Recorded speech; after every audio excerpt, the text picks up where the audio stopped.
cette affaire-là, c'était ma dernière affaire à moi. On la faisait puis on était tranquille. Il y a longtemps que je l'attendais, tu sais.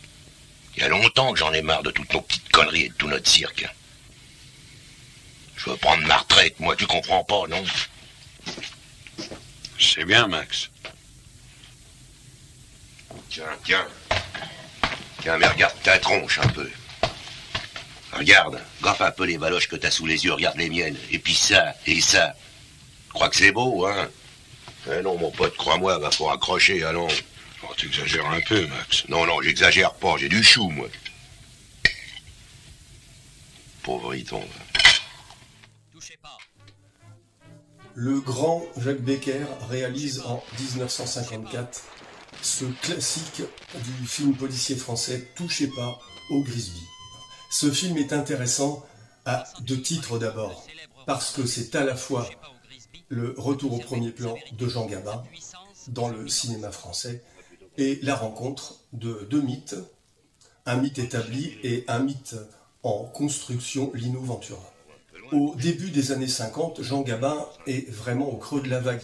Au début 1941, il quitte la France parce qu'il ne veut pas jouer pour les Allemands. Jean Gabin, il est comme ça. Ce n'est pas le cas de tout le monde, car beaucoup d'acteurs et d'actrices vont tourner, notamment pour la Continentale, cette compagnie allemande qui veut récupérer le cinéma français, qui est le plus productif d'Europe. La France était d'abord une puissance cinématographique avant d'être une puissance militaire, malheureusement. Donc, Jean Gabin quitte la France, il passe par l'Espagne, il se retrouve aux États-Unis, bien sûr à Hollywood. Il va y tourner quelques films et il va vivre une idylle avec un autre mythe, Marlène Dietrich.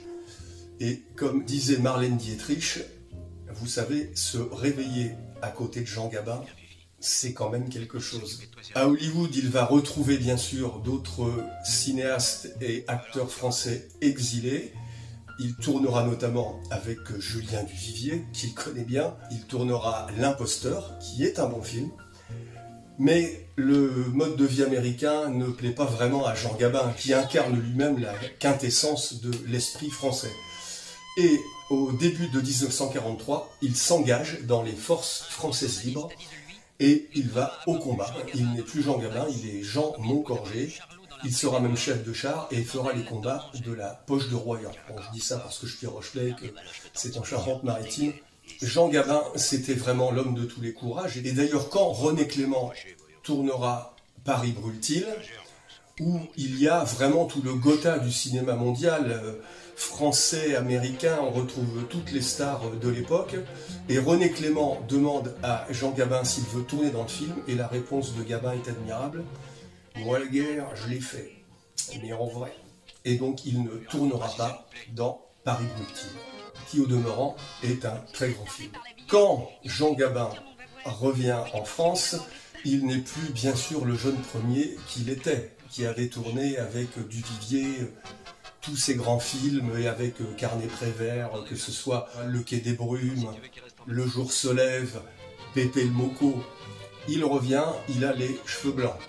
Et c'est lui qui raconte, là je me suis retrouvé au creux de la vague et il tournait beaucoup moins. Il a continué à tourner, mais des films qui ne rencontraient pas le même succès qu'avant.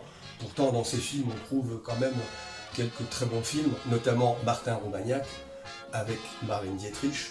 Mais comme le disait Jean Gabin, à cette époque le drapeau noir flottait sur la marmite. Expression que lui piquera Michel Audiard pour en faire un film dans lequel Jean Gabin tournera. Il incarne dans ce film un marin d'occasion qui se fait passer pour un grand navigateur, mais qui en fait ne l'est pas vraiment. Et dans ce film d'ailleurs, c'est un petit détail, une anecdote amusante, il porte une casquette de marin, puisque Jean Gabin a été militaire et gradé dans la marine nationale.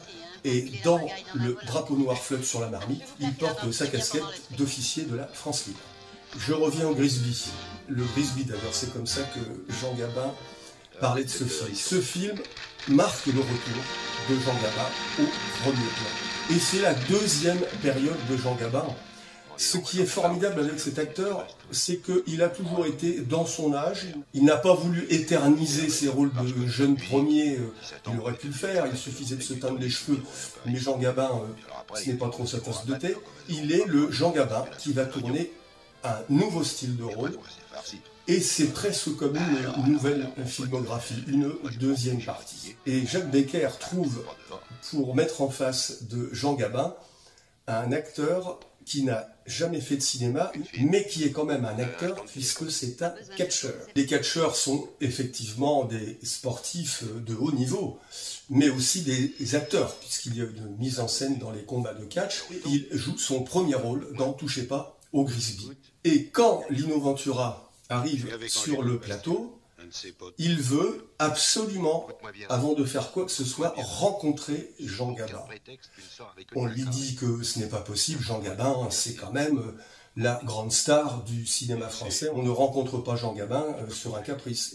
Et Lino Ventura répond, moi si on ne me permet pas de voir Jean Gabin, je m'en vais, je ne tourne pas. On l'emmène à la caravane de Jean Gabin. Je suppose que ça devait être au studio de Billancourt, à vérifier. Il rentre dans la caravane, il voit Jean Gabin, et c'est Lino Ventura qui raconte l'anecdote. Ils ne se disent quasiment rien, ils se présentent, bonjour. C'est presque une scène de cinéma. Ces deux hommes sont quand même des taiseux. Il leur suffit de se regarder, l'échange se fait comme ça, et tout est dit. Tout est dans le non-dit. Souvent d'ailleurs, le non-dit est plus puissant que le dit. Bon, je ne vais pas vous faire de la psychanalyse à 2 €.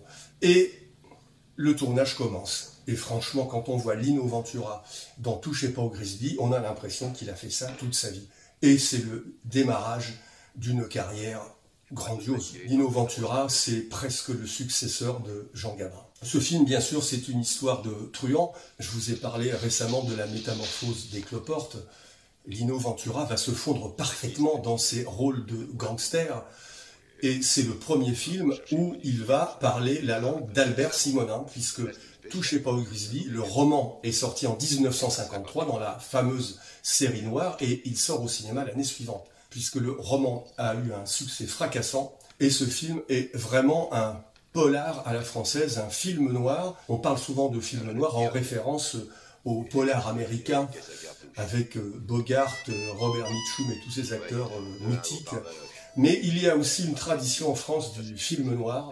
Touchez pas au Grisby est vraiment un des grands monuments de cette série noire à la française. Ce que je trouve extraordinaire dans Touchez pas au Grisby, c'est aussi la façon qu'a Jean Gabin de s'habiller. Si vous regardez bien, dans beaucoup de films, dans presque tous ces films, Jean Gabin est toujours habillé comme il faut, et il a une élégance dans sa gestuelle. Quand il allume une cigarette, quand il ferme une portière, il faut savoir que Jean Gabin s'occupait lui-même de la façon dont il allait s'habiller. Et un exemple précis de cette chose-là, dans Pépé le Moco, si vous vous souvenez, il porte sous son col de veste un foulard qui est placé comme ça de chaque côté de sa poitrine.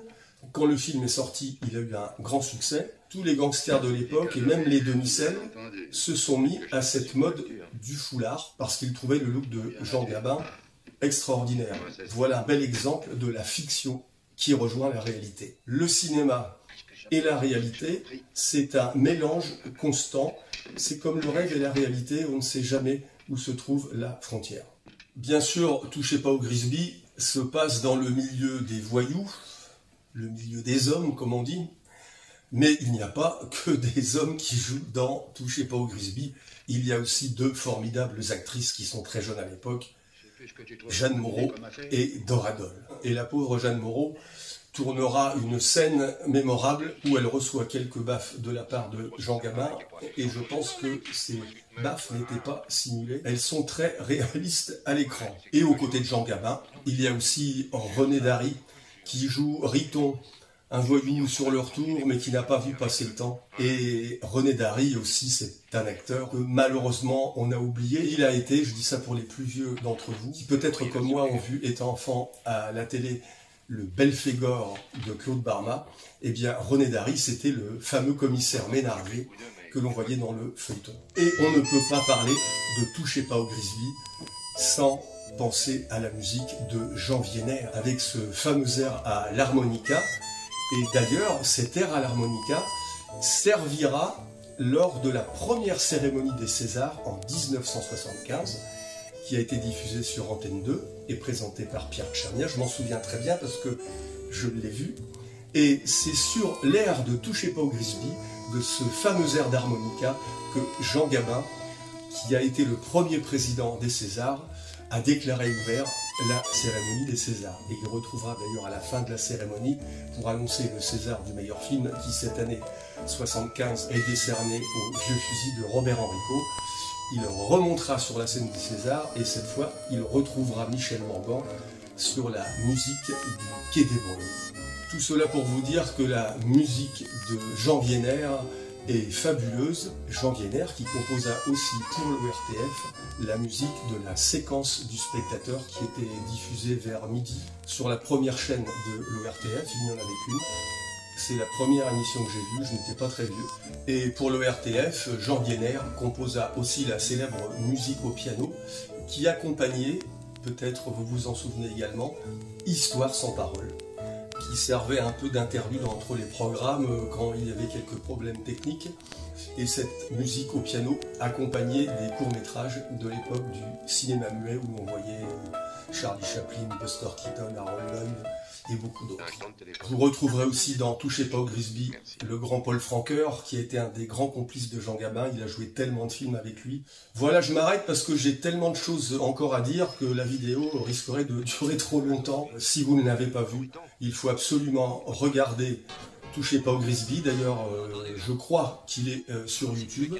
Voilà, je vous souhaite de passer un très bon moment avec ce film magnifique, qu'on peut revoir et revoir, car il y a tellement de numéros, d'acteurs, une langue argotique magistrale. Donc je vous laisse en compagnie de ces acteurs splendides, géniaux, mythiques, les adjectifs manquent.